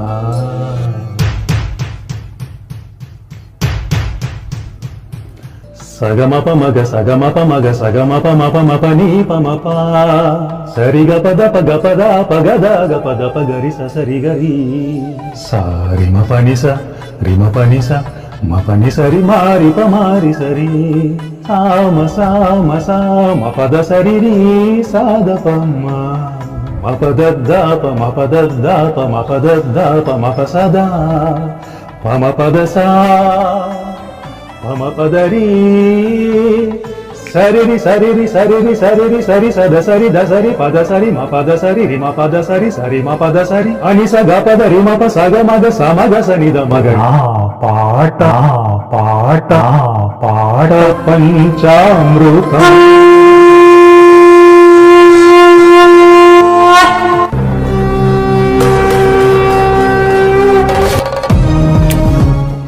ఇలా ప్రాస కుదిరిందను, అనర్ఘలంగా మాట్లాడారను చెప్పిందల్లా సింగారం, మాట్లాడిందల్లా బంగారం అయిపోదు. మీ కళ్ళు, మీ చెవులు మిమ్మల్ని మోసం చేయనివ్వకండి. ఏమండి, దైవ గ్రంథంలో పాపము గురించి ఉంది. ఏమని ఉంది? చెయ్యకండి అని ఉంది, చెయ్యండి అని లేదు. ఈ యుగాంతంలో జీవిస్తున్న మనుషులకు బుద్ధి కలగడానికి చరిత్రలో మనుషులు చేసిన పాపాలను, వారు పొందబోయే శిక్షలను దేవుడు ఉన్నది ఉన్నట్టుగా రాయించాడు. ఈ పాపాలు చేయకండి అని చెప్పడం పాపం కాదు, నేరం గురించి చెప్పడం నేరం కాదు. అదే ఒకవేళ మనుషులు రాసుకున్న పుస్తకాలలో అయితే దేవుళ్ళు కూడా పాపాలు చేస్తారని, మనుషుల శాపాలు తింటారని ఊహించుకొని కథలను రాసుకుంటారు. స్వర్గం అంటే మందు, పొందు, విందు, చిందు ఉంటాయని పాపాన్ని ప్రేమించే మనుషులు తమ మగ బుద్ధితో ఊహించుకొని రాసుకుంటారు. ఏమండి, దేవుడు రాసిన మీ మనస్సాక్షిని అడిగి చెప్పండి. పవిత్రుడైన దేవుడు నివసించే స్వర్గము ఇలాంటి పాపపు పనులకు అడ్డానా? కాదు. పవిత్రుడైన దేవుడు నివసించే పరలోకము పవిత్రమైన శాశ్వత ఆనందము. ఏముందిలేండి, చేతిలో పనే కదా. చరిత్రను వక్రీకరిస్తున్నారు, కథలనే నిజమని భుజాన మోస్తున్నారు, సత్యంపై బురద చల్లుతున్నారు. కానీ ఒకటి, చరిత్రను మార్చగలరేమో కానీ సత్యాన్ని ఎవ్వరూ మార్చలేరు. ఎందుకంటే సత్యం ఎక్కడో బయట పుస్తకాలలో లేదు, మన మనస్సాక్షిలోనే ఉంది. అంతరాత్మే అసలైన సాక్షి. సత్యానికి సాక్షి మీ మనస్సాక్షి. సరే, దేవుడు చేయాల్సింది దేవుడు చేసేశాడు. ఇప్పుడు మనమేం చేయాలి? నా బదులు నా స్నేహితుడు జరిమానా కడుతూ ఉంటాడులే అని నేను మళ్ళీ మళ్ళీ కావాలని తప్పుగా నా బండిని నడిపితే ఎంతకీ మారని ఇతని బదులు అతని స్నేహితుడు జరిమానా కడుతూ ఉంటాడా? లేదు. అలాగే ఒకసారి సత్యాన్ని గ్రహించాక మళ్ళీ మళ్ళీ కావాలనే పాపము చేస్తే ఇక దేవుని బలిదానము, క్షమాపణ వర్తించదు. పాపము చేయడానికి దేవుని బలిదానము లైసెన్స్ కాదు. కాబట్టి నమ్మితే ఎన్ని పాపాలైనా చేయొచ్చా అంటే లేదు. దేవుడు న్యాయం తప్పడు. నేను నమ్మను, నేను ఒప్పుకోను, దేవుడు కట్టిన జరిమానా నాకు అసలు అవసరమే లేదు, నాకు వద్దు పో అంటే మన గత పాపాలు న్యాయం ప్రకారం చెల్లిపోవు. అంటే నాకు మోక్షమే వద్దుపో అని గర్వంతో దేవుడినే తిరస్కరించినట్లు. అంటే నమ్మకుంటే నరకానికి పోతారా? నమ్మని కారణంగా ఎవ్వరూ నరకానికి పోరు. డాక్టర్ దగ్గరికి వెళ్ళనందుకు రోగి మరణించడు, తనకున్న రోగం కారణంగా మరణిస్తాడు. అలాగే నమ్మని కారణంగా ఎవరూ నరకానికి పోరు, తాము చేసిన పాపాల కారణంగా న్యాయంగా దేవుని తీర్పులో నరకానికి జారిపోతారు. దేవుడు ఎవ్వరినీ నరకానికి పంపించడు. తమ గర్వంతో పాపాన్ని విడిచిపెట్టకుండా, సత్యాన్ని ఒప్పుకోకుండా, చేసిన పాపాలకు క్షమాపణ పొందకుండా మనుషులు తమంతట తాముగా నరకాగ్నికి శాశ్వతంగా జారిపోతారు. ఏమండి, ప్రపంచంలో ప్రతిరోజు ప్రతి క్షణం ఎంతోమంది మరణిస్తున్నారు కదండి. మరణం అనేది అదేదో ఇతరులకు సంబంధించింది అనుకుంటాం, కానీ ఈ లోకంలో ఏదైనా గ్యారెంటీ ఉందా అంటే అది మన మరణానికే. ఎప్పుడు మరణిస్తామో తెలియదు, కానీ మరణించడం మట్టుకు గ్యారెంటీ. అనారోగ్యం, యాక్సిడెంట్, హత్య, ఆత్మహత్య, కరువు, యుద్ధం, ముసలితనం, తట్టుకోలేని బాధ, ఇలా కారణాలు ఏవైనా మరణం పలకరిస్తుంది. ఎప్పుడు మరణిస్తామో తెలిస్తే ఓ అబ్బా ఇంకా చాలా టైం ఉందిలే అని మనుషులు జీవితాంతం పాపంలోనే ఫుల్గా ఎంజాయ్ని చేస్తూ లాస్ట్లో మారదాంలే అని అనుకునేంత అతి తెలివి కలిగిన వాళ్ళు.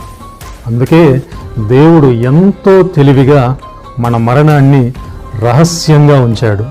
ఏ రోజు మనకు చివరి రోజు తెలియదు కాబట్టి ఆయన రాకముందే, మనం పోకముందే, ఈరోజే, ఇప్పుడే ఇక మీదట పాపము చేయకుండా మన మనసును మార్చుకుందాం, సత్యాన్ని ఒప్పుకుందాం. ఇదే తిరిగి జన్మించడం. ఏం బెదిరిస్తున్నావా? లేదండి, ఘాట్ రోడ్ ఉంది, నిదానంగా వెళ్ళండి, ప్రమాదము అంటే బెదిరించినట్టు కాదండి. దోమలు కొడతాయి, దోమతెర కట్టుకోండి అంటే బెదిరించినట్టు కాదండి. జీవిత బీమా పాలసీ ఏదన్నా కట్టుకోండి అంటే బెదిరించినట్టు కాదండి. రాత్రిపూట ఎక్కువగా మేలుకోవద్దు, కిడ్నీలు పాడైపోతాయంటే బెదిరించినట్టు కాదండి. విమానం కూలిపోతుంది, పారాచూట్ తగిలించుకోండి అంటే బెదిరింపు కాదండి. ఇవన్నీ మన జీవితానికి ఉపయోగపడే మంచి మాటలు. దొంగలున్నారు జాగ్రత్త అంటే బెదిరింపు కాదండి. తాగి నడపకూడదు, యాక్సిడెంట్ అవుతుంది అంటే బెదిరింపు కాదండి. నరకం ఉంది జాగ్రత్త అంటే బెదిరింపు కాదండి. ఇది మనుషులకు హెచ్చరిక. అలాగే మనుషులమైన మనం మన మనస్సాక్షిలో దేవుడు రాసిన చట్టాన్ని మీరి పాపము చేశామని, మన పాపాలు దేవుని దృష్టికి నేరాలని, ఇప్పుడు మనం ఏం చేసినా మన పాపాలు న్యాయం ప్రకారం చెల్లిపోవు కాబట్టి మనల్ని పాపము నుండి విడిపించడానికి పవిత్రుడైన దేవుడు తన ప్రాణాన్ని ఇచ్చి మనల్ని పాపము నుంచి విడిపించి నరకము నుండి రక్షించాడని ఈ సత్యాన్ని ఒప్పుకొని సత్యంలో తిరిగి జన్మించి ఇక మీదట మళ్ళీ ఆ పాత రోత జీవితాన్ని జీవించకుండా మనసును మార్చుకొని సత్యంలో తిరిగి జన్మించాలి అన్నది బెదిరింపు కాదండి. మన ఆత్మను నరకము నుండి రక్షించే మంచి మాట. కాబట్టి మారవలసినది మతం, కులం, వేషధారణ, ఆహార అలవాట్లు కాదు. పాపము చేయకుండా మనసు మార్చుకోవాలి. దేవుడు దీనికి సమయం ఇస్తాడు. అదే మన ఆయుష్. మొదటిసారి దేవుడు మన బదులు జరిమానా కట్టడానికి వచ్చాడు. రెండవసారి లోకానికి తీర్పు తీర్చడానికి వస్తాడు. అదే యుగాంతము. దేవుడు న్యాయం తప్పడు. దేవునికి మన ప్రాణం, మన ఆత్మ అంటే ఎంతో విలువైనది. మన ఆత్మను నరకము నుండి తప్పించి రక్షించుకోవడానికి ఈ శరీరానికి దెబ్బలు వేసైనా, శ్రమలు కలిగించైనా సరే మనల్ని కాపాడుకుంటాడు. ఏమండి, మీకు మ్యాథ్స్ బాగానే వచ్చు కదా, ఒక లెక్క చెప్తా చేయండి. 1 into 2 into 3 into 4 into 5 into 6 into 7 into 8 into 9 into 0 is equal to 0. చూడండి, ఈ జీవితంలో మనకు ఎన్ని ఉన్నా చివరికి మన ఆత్మను నరకానికి చేజార్చుకుంటే ఆ జీవితం సక్సెస్ కాదు, ఫెయిల్యూర్. మీరన్నట్టు 0. ఏమండి, మీకు ఒక ముఖ్యమైన పాయింట్ చెప్తాను. సత్యాన్ని నమ్ముతూ కూడా ఇంకా మనసు మార్చుకోకుండా పాపములోనే జీవించే వాళ్ళు చాలామంది ఉన్నారు. అలాంటి వారిని బట్టి దయచేసి సత్యాన్ని అపార్థం చేసుకోవద్దు, మీ మోక్షాన్ని చేజార్చుకోవద్దు. ఇలాంటి వారి మోసాలను చాలా సులభంగా గుర్తించవచ్చు. ఏమండి, దేవుడు మానవ రూపంలో భూలోకానికి వచ్చినప్పుడు ఆయనను మనుషులు నమ్మలేదు. తనని తాను నిరూపించడానికి ఆయన ఎవ్వరూ చేయలేని అద్భుతాలను, సూచక క్రియలను చేశాడు. నీటి మీద నడిచాడు. 5 రొట్టెలను 5,000 మందికి కడుపు నిండా పంచాడు. ఒక సైనికుడి చెవి తెగిపోతే ఒక్క క్షణంలో స్వస్థత చేశాడు. మరణాన్ని సైతం ఓడించి తిరిగి ప్రాణంతో లేచాడు, నిరూపించాడు. ఇప్పుడు మనమున్నది శోధన కాలం, అంత్యకాలం. యేసుక్రీస్తు ప్రభువు 2వ రాకడ కోసం ఎదురు చూసే నిరీక్షణ కాలం, ప్రవచనాలన్నీ నెరవేరే కాలం. ఈ కాలంలో ఎవరు నీటి మీద నడవలేరు. 5 రొట్టెలను 5,000 మందికి కడుపు నిండా పంచలేరు. చెయ్యి తెగితే దాని సమయం అది తీసుకుంటుంది తప్ప క్షణంలో చిటిక వేసినట్టు ఆ కాలంలాగా స్వస్థత జరగదు. ఏమండి, యేసుక్రీస్తు ప్రభువు చెప్పారు కదా, ఇదిగో ఫలానా రోజు ఈ సమయానికి కోడి కూసే ముందు నువ్వు ఈ మాట పలుకుతావు అని.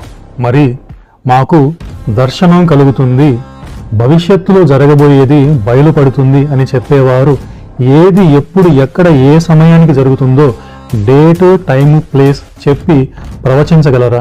ఏమండి, ఎన్నో చేసే వీరికి ఆ మాత్రం ఒక క్యాలెండర్ బయలుపడదా? వాచ్లో టైం దర్శనం రాదా? చేయలేరు. ఇది ఆ కాలం కాదు. ఏమండి, ఎన్నో అద్భుతాలు జరుగుతాయని చెప్పే వీరికి ఇవి ఆ మాత్రం సాధ్యం కావా? కావు.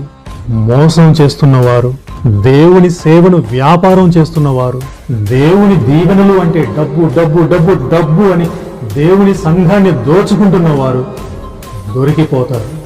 పాపాన్ని మానుకుంటే వీరు కానీ వీరిని వెంబడించేవారు కానీ పరలోకాన్ని చేరరు.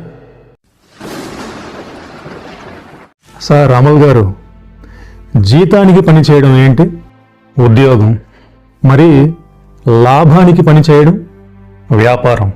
అవునండి, నిజాయితీగా కష్టపడి పని చేసుకుని జీవిస్తూ ఉన్నదానిని 10 మందికి సహాయం చేయడమే సేవ. దేవుని సేవ ఉద్యోగం కాదు, దేవుని సేవ వ్యాపారము కాదు. పని చేసుకుంటూ పని చేయాలి, మన పని చేసుకుంటూ దేవుని పని చేయాలి. ఏమండి, ప్రయాణం చేస్తే గమ్యం చేరుతాము అని నమ్మేవారందరూ ప్రయాణికులా అండి? లేదు, ప్రయాణం చేసేవారు మాత్రమే ప్రయాణికులు. అలాగే క్రీస్తును నమ్మేవారందరూ క్రైస్తవులు కాదు. క్రైస్తవ కుటుంబంలో పుట్టిన వారందరూ క్రైస్తవులు కారు. కారు షెడ్డులో పుడితే కారు అయిపోతారా?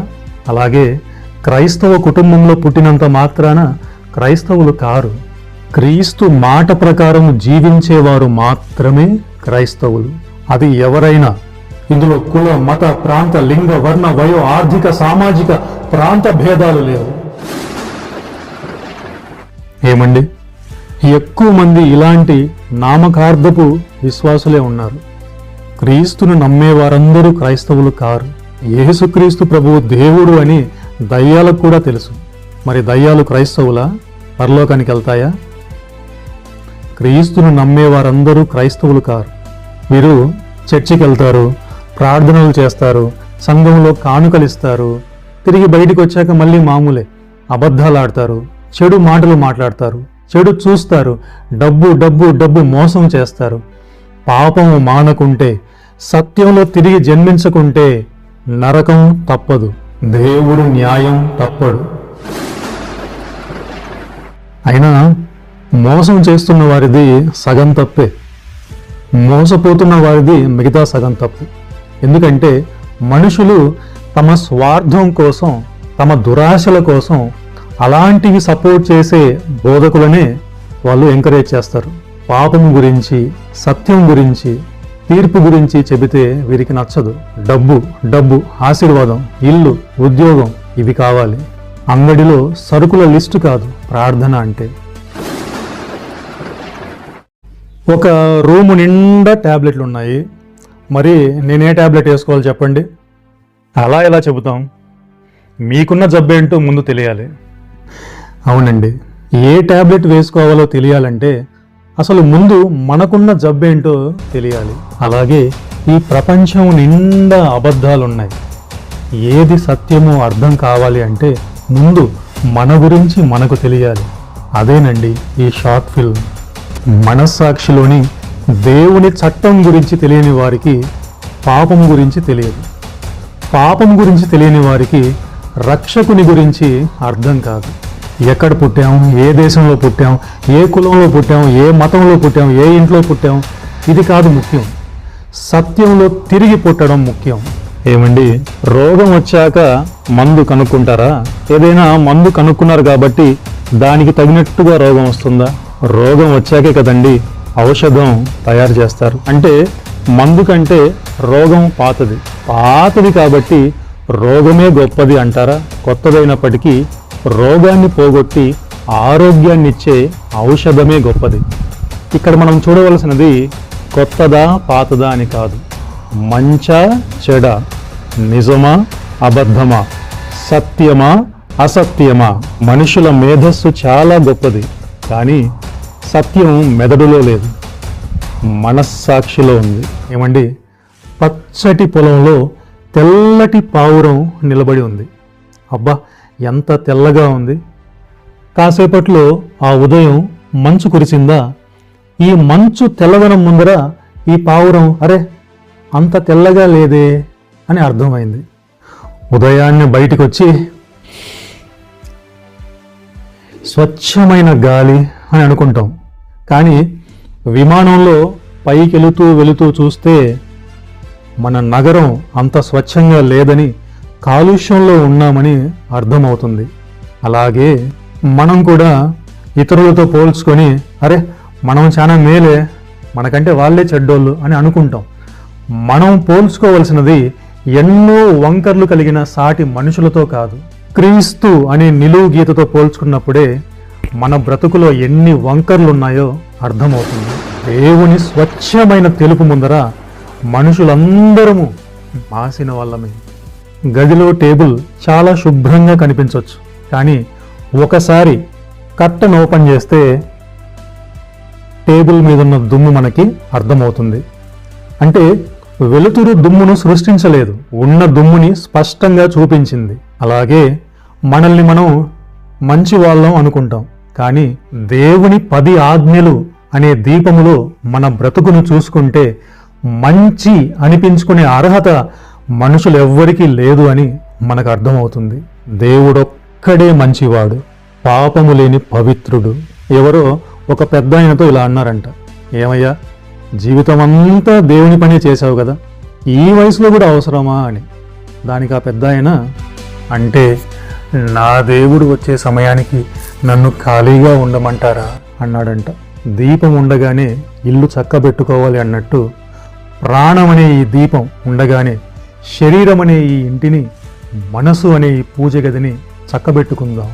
సత్యంలో పరిగెడుదాం, పరిగెట్టలేకుంటే నడుద్దాం, నడవలేకుంటే ప్రాకుదాం. ఏదేమైనా అడుగు ముందుకే పడాలి తప్ప వెనక్కి కాదు. ఏమండి, ఒక గుంటలో పిల్లవాడు పడిపోతే రక్షించాల్సిన బాధ్యత ఎవరిది? అవకాశం ఉన్న ప్రతి ఒక్కరిది. అలాగే మనుషులకు సత్యం తెలియక పాపములోనే జీవిస్తూ న్యాయంగా నరకాగ్నికి శాశ్వతంగా జారిపోతూ ఉంటే వారికి సత్యాన్ని ప్రకటించాల్సిన బాధ్యత ఎవరిది? సత్యం తెలిసిన ప్రతి ఒక్కరిది. సత్యం తెలిసిన ప్రతి ఒక్కరిది. దీనికి కావలసినది ట్రైనింగు, అనుభవము కాదు, ప్రేమ. సత్యము తెలిసి కూడా తెలియని వారికి చెప్పకుండా ఎవరెటు పోతే నాకేంటి అని ఉండడము బాధ్యతారాహిత్యము, పాపము, నేరము. ఏమండి, మీరు చాలా తెలివైన వారు, మీ మేధస్సు చాలా గొప్పది, కానీ సత్యం మీ మనస్సాక్షిలో ఉంది. మీ మనస్సాక్షిని అడిగి చెప్పండి, మనుషులు దేవుణ్ణి తయారు చేయగలరా అండి? తన ప్రాణమే తన చేతిలో లేని మనిషి దేవునికే ప్రాణం పోయగలడా అండి? మనుషులు దేవుణ్ణి చేయగలరా? ఒకవేళ మనిషే దేవుణ్ణి చేయగలిగితే అప్పుడు ఎవరు గొప్ప? మనిషే గొప్ప. అప్పుడు ఎవరికి దండం పెట్టాలి? చేయబడినది చేసిన వారికి దండం పెట్టాలి. చూసారా? ఏమండి, మళ్ళీ అడుగుతున్నాను, మీరు చెప్పండి, మనుషులు దేవుణ్ణి చేయగలరా అండి? లేదు. కాబట్టి మనుషులు చేసినది ఏది కూడా దైవం కాదు. అది బంగారుదైనా సరే, 100 అడుగుల ఎత్తుదైనా సరే. ఏమండి, ఈ కంప్యూటర్ గొప్పదా? ఈ కంప్యూటర్ను చేసిన వారు గొప్పవారా? కంప్యూటర్ కంటే కంప్యూటర్ను చేసిన వారే గొప్ప కదండి. ఈ కంప్యూటర్ను చేసిన వారు కంప్యూటర్లో ఉండి వీడియోలు అన్నీ మారుస్తూ ఉంటారండి? కాదు కదండి. కంప్యూటర్ను చేసిన వారు కంప్యూటర్ కంటే గొప్పవారు. అలాగే సృష్టిని సృష్టించిన సృష్టికర్త అయిన దేవుడు ఈ సృష్టిలోని నక్షత్రాల కంటే, గ్రహాల కంటే, జీవరాశుల కంటే, మనుషుల కంటే, చెట్ల కంటే, జంతువుల కంటే, మనుషులు చేసిన బొమ్మల కంటే గొప్పవాడు. కావాలంటే ప్రయత్నించండి. ఈ ప్రపంచంలో ఉండే మేధావులందరూ కలిసిన ఒక గొప్ప ఫార్ములా ఉపయోగించిన, ఒక గొప్ప మంత్రం ఉపయోగించిన, ఏమీ లేని శూన్యం నుండి చిన్న ఇసుక రేణువును కూడా సృష్టించలేరు. ప్రయత్నించండి. Ice cream. దేవుడు మాత్రమే సృష్టికర్త. దేవుడు మాత్రమే సృష్టించగలడు. సృష్టించడము అంటే లేని దానిని కలిగించడం. అవి ఇవి వాడుకొని, సేమియాలు, పాలు అన్ని వాడుకొని పాయసం చేస్తే సృష్టించినట్లు కాదు, తయారు చేసినట్టు. కోట్ల నుండి పావురాన్ని తీస్తే సృష్టించినట్టు కాదు, కనికట్టు చేసినట్టు, దాచిపెట్టి చూపించినట్టు. అందుకే ఈ మోసాలు చేసేవారు కోట్లు, నోట్లు పట్టేటివే చేస్తారు తప్ప నోట్లో నుండి గుమ్మడికాయ తీయమని చెప్పండి, తీయరు, పట్టదు కదా. ఏమండి, మనుషులు చేసిన బొమ్మకి కళ్ళు ఉన్నా చూడలేదు, కాళ్ళు ఉన్నా నడవలేదు, చెవులున్నా వినలేదు, నోరున్నా మాట్లాడలేదు, ముక్కు ఉన్నా శ్వాస తీసుకోలేదు. ఎందుకంటే మనుషులు చేసిన బొమ్మలో ప్రాణం లేదు. చూడలేనిది, వినలేనిది, మాట్లాడలేనిది, శ్వాస తీసుకోలేనిది, నడవలేనిది బొమ్మ తప్ప దైవము కాదు. అందుకే మనమే మోసుకెళ్ళాలి. ఏం బొమ్మ, నువ్వేమైనా సృష్టించగలవా అంటే సూర్యుణ్ణి కానీ, చంద్రుణ్ణి కానీ, వద్దులే, చిన్న చీమను కానీ సృష్టించగలవా? ఏం బొమ్మ, నువ్వు సృష్టికర్త అయిన దేవునివి కావు అని నీకు కూడా తెలుసా? తెలిసే ఉంటుందిలేండి. ఎందుకంటే చిరిగిపోతే కుట్టేది మనమే, మాసిపోతే పెయింట్ కొట్టేది మనమే. అవును, అందులోనే దేవుణ్ణి చూసుకొని దండం పెడితే ఏమవుతుంది? మీ నాన్నగారు మీకోసం ఎంతో కష్టపడుతున్నారు, కానీ మీరు మాత్రం నువ్వు నా తండ్రివి కాదు అని వాళ్ళను వీళ్ళను నాన్న నాన్న అంటూ ఉంటే మీ తండ్రి గుండె పగిలిపోదా? ఏమండి, ఒక భార్య తన భర్త స్థానాన్ని తన భర్తకు ఇవ్వకుండా వేరే వారికి ఇస్తే చెప్పడానికి బాగుండదు. ఇలా కొన్ని స్థానాలు పంచుకోకూడదు.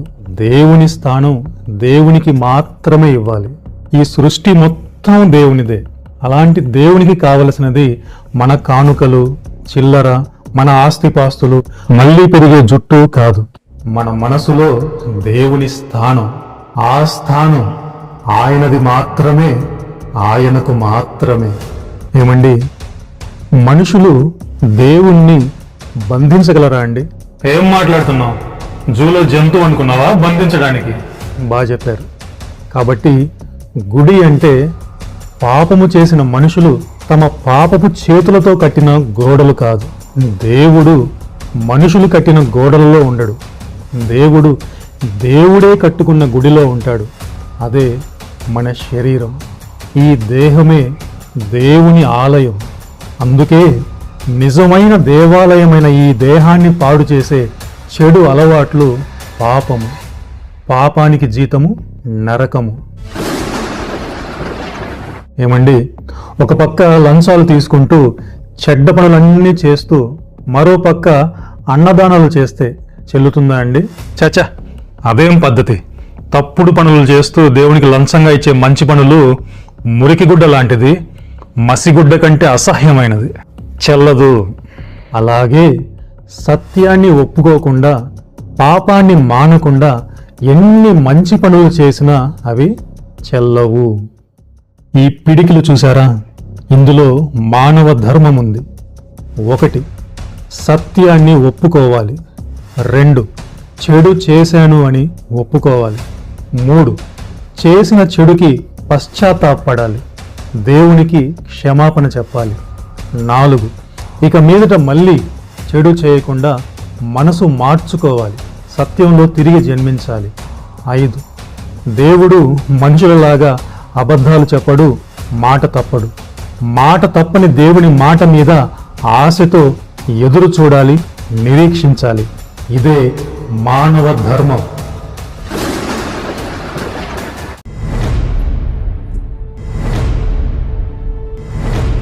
ఏమండి, బంగారును సైతం అగ్నితో పరీక్షిస్తారే, అలాంటిది బంగారు కంటే ఎంతో విలువైన మన క్యారెక్టర్. మనం నిజంగా మారామో లేదో తేలడానికి, చివరి వరకు నమ్మకంగా జీవించడానికి దేవుడు మనల్ని పరీక్షిస్తాడు. ఏమండి, అబద్ధాలు చెప్పాల్సిన అవసరం, చెడ్డ మాటలు తిట్టాల్సిన పరిస్థితి, దొంగతనం చేసే అవకాశం, ఇలా చెడు చేసే అవకాశం రావడం, చెడు చెయ్యాలి అనే ఆలోచన మనసులో రావడం పరీక్ష. ఇదే దయ్యం చేసే పని. అయినా కూడా నిప్పులాగా నిగ్రహంతో ఉంటే పాపం అంటకుండా కడిగిన ముత్యంలా తప్పించుకునే మార్గాన్ని కూడా దేవుడు ఇస్తాడు. ఖచ్చితంగా పాపం చెయ్యాలని లేదు. దేవుడు ఎవరిని బలవంతంగా పాపం చేయించడు. దేవుడు ఎప్పుడైనా మన చేయి పట్టుకొని ఖచ్చితంగా దొంగతనం చేయి అంటాడా అండి? దేవుడు ఎప్పుడైనా మన మెడ పట్టుకొని ఖచ్చితంగా చూడు చూడు చెడు చూడు అని బలవంతం చేస్తాడా అండి? లేదు. దేవుడు మన శక్తికి మించిన పరీక్షను కలిగించనివ్వడు. ఏమండి, చరిత్రలో రాజుగారికి బాగా కావలసిన వ్యక్తి ఒకతను ఉన్నాడు. ఒకసారి రాజుగారి భార్య రా పాపం చేద్దామని చొక్కా పట్టుకొని లాగితే చొక్కాను విడిచిపెట్టి పాపానికి దూరంగా పారిపోయాడు. కొందరు అతి తెలివితో ఒక ప్రశ్న అడుగుతారు, ఒక వ్యక్తి ప్రాణాన్ని కాపాడడానికి అబద్ధం చెప్తే తప్ప అని. ఇలాంటి వారు తెలుసుకోవాల్సిన విషయం ఒకటి ఉంది. అదేంటి అంటే, ఒకసారి చెడు చేయకూడదు అని మనసు మార్చుకున్నాక, నేనింకా అబద్ధం చెప్పను అని నిర్ణయించుకున్నాక ఖచ్చితంగా అబద్ధం చెప్పాల్సిన పరిస్థితిని దేవుడు కలిగించడు. ఎందుకంటే పరిస్థితులన్నిటినీ నడిపించేది దేవుడు. దీన్ని ఎలా వాడాలి?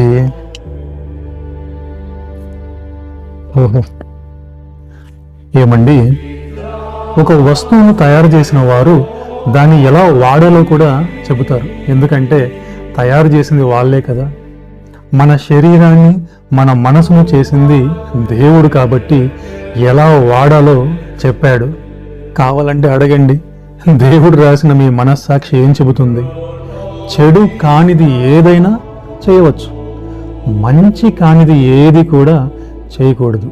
ఏమండి, పాపము అంటే చెడు చేయడం మాత్రమే కాదు, మనం చేయగలిగిన మంచి చెయ్యకపోవడం కూడా చెడు చేసినంత పాపమే. ఏంటి?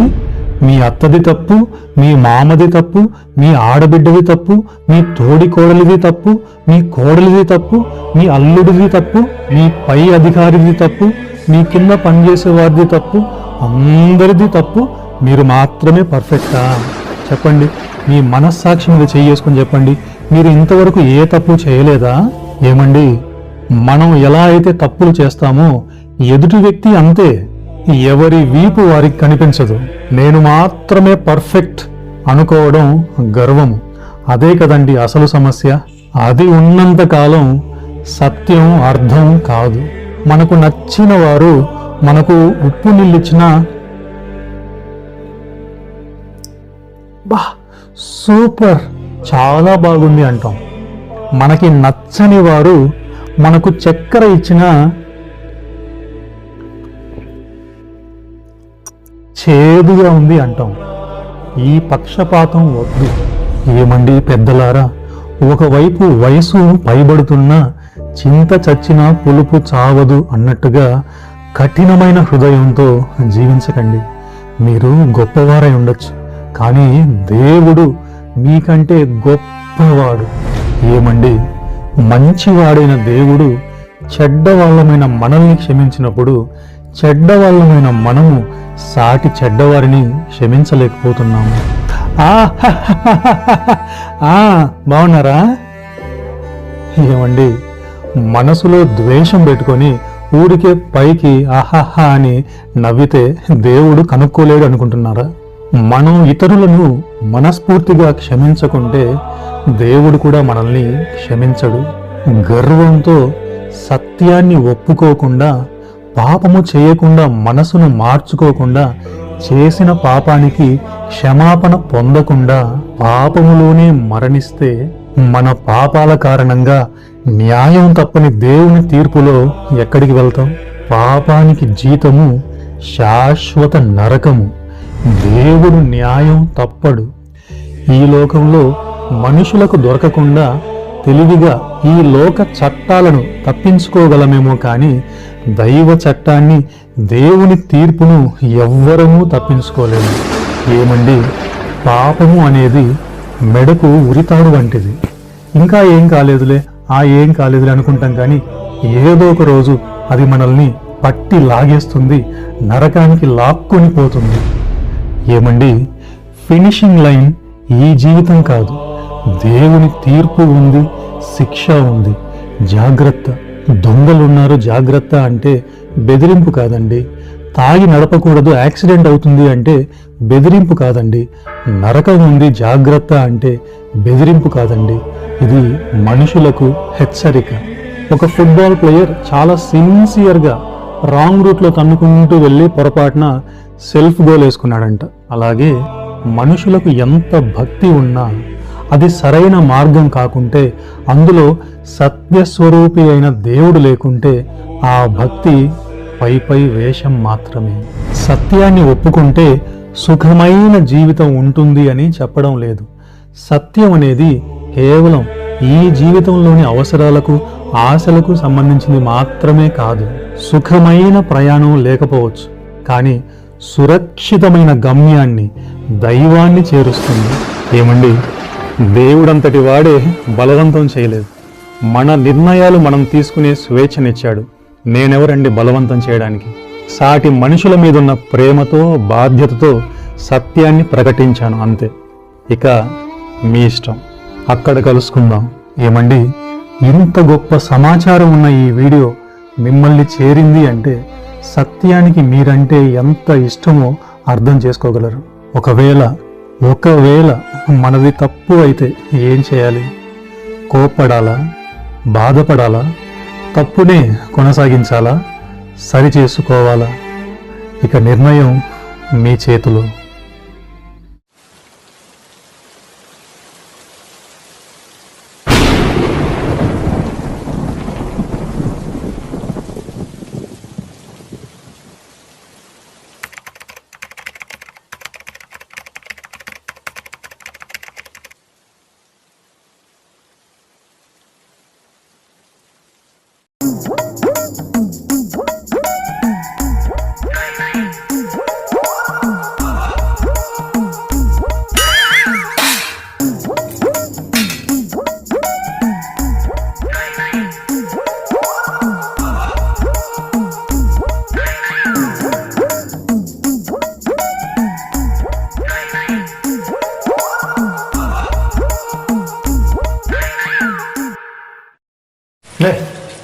ఇదో ఇంటర్వ్యూ.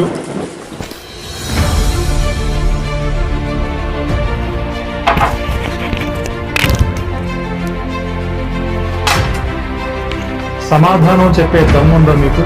ఉంటే కూర్చోండి, తిరిగి వారిలాగా పారిపోకండి. ఇక్కడ ఏముంటే అదే చెప్తా. నీకు భయపడాలా ఏంటి? ఏం బెదిరిస్తున్నావా? ఏంది నీ పంచాయతీ? మనిషా పశువా? చాలా తప్పు. సూటు బూటేసుకున్నావే, బుద్ధి లేదు. ఇది తెలియకుండానే ఇంటర్వ్యూ చేస్తున్నావా? ఏం నువ్వు చెప్పాలా నాకు? 0, 0.